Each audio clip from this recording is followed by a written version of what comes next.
জগন্নাথ বিশ্ববিদ্যালয়ের আন্দোলনরত শিক্ষার্থীদের সঙ্গে কথা বলতে গিয়েছিলেন অন্তর্বর্তী সরকারের তথ্য উপদেষ্টা মাহফুজ আলম। হঠাৎ ভিড় থেকে ছোড়া হলো একটি পানির বোতল, যার সোজা গিয়ে লাগলো উপদেষ্টার মাথায়।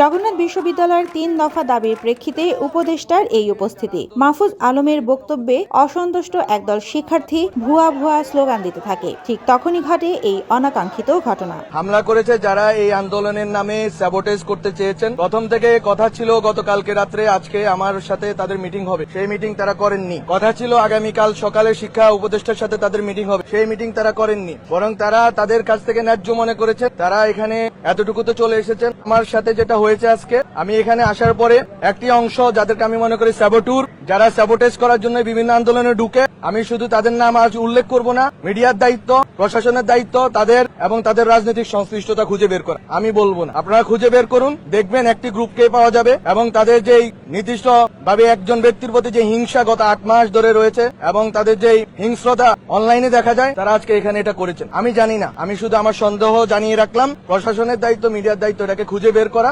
ঘটনার সময় অনেক পুলিশ সদস্য উপস্থিত থাকলেও তাৎক্ষণিকভাবে ব্যবস্থা নিতে দেখা যায়নি। বিব্রতকর এই ঘটনার মধ্যে কাকরাইল মোড়ে অবস্থান নিয়ে থাকা শিক্ষার্থী ও শিক্ষকদের দাবির বিষয়ে উপদেষ্টা মাহফুজ সুনির্দিষ্ট কোনো আশ্বাস দেননি। তবে সরকার তাদের দাবি বিবেচনা করছে বলে জানিয়েছেন।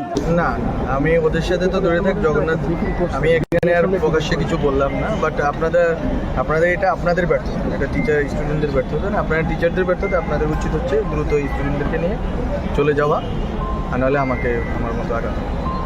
কারণ এটা তো সম্ভব, আমি তো এইভাবে তো রাষ্ট্র চলে না, এইভাবে একটা দেশ চলতে পারে না। অনেক দূর এগিয়ে গেছি আমরা সভ্যতার। কিছু হলেই যমুনার সামনে বারবার বিক্ষোভ নিয়েও নিজের অবস্থান স্পষ্ট করেছেন উপদেষ্টা মাহফুজ। আপনাদের ন্যায্য দাবি সরকার শুনতে রাজি। চল যাই, যমুনায় যাই, এই রাজনীতি, এই মুভমেন্ট আমরা আর হতে দিব না। আমরা এই ক্ষেত্রে স্ট্রিক্ট ভূমিকায় অবতীর্ণ হব। যথেষ্ট হয়েছে। আবাসন সংকট নিরসন সহ 3 দফা দাবি আদায়ে বুধবার পুরান ঢাকার জগন্নাথ বিশ্ববিদ্যালয় ক্যাম্পাস থেকে শিক্ষার্থীরা প্রধান উপদেষ্টার বাসভবন যমুনা অভিমুখে লং মার্চ শুরু করে। পথে পুলিশ তাদের বাধা দেয়। দুপুরের দিকে অন্তত 5 দফা ব্যারিকেড ও পুলিশের বাধা ভেঙে তাদের মিছিল কাকরাইল এলাকায় পৌঁছালে পুলিশ টিয়ারশেল ও সাউন্ড গ্রেনেড ছোড়ে। পুলিশের লাঠি পেটায় অর্ধ শতাধিক শিক্ষার্থী আহত হন। তাদের মধ্যে অন্তত 30 জন ঢাকা মেডিকেল কলেজ হাসপাতালে চিকিৎসা নেন।